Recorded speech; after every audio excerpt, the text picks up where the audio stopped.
basta-basta itong gagawin natin burger steak. Bakit? Siyempre, dahil gagamit tayo ng talong! Meron tayo ditong liquid seasoning. Onion.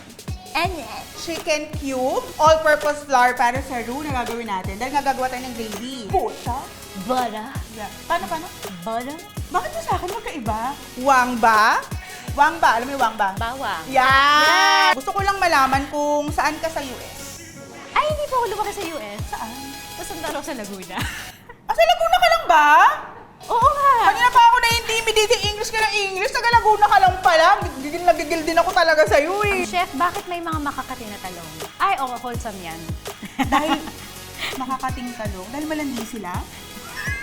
Ayan, tignan mo. Ang Yan. ganda na ng patty natin. Bango-bango, naamoy ko na.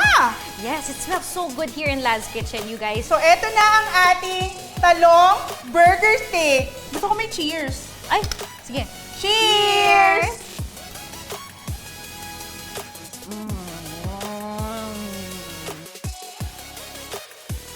Expert yan on LazLive Plus.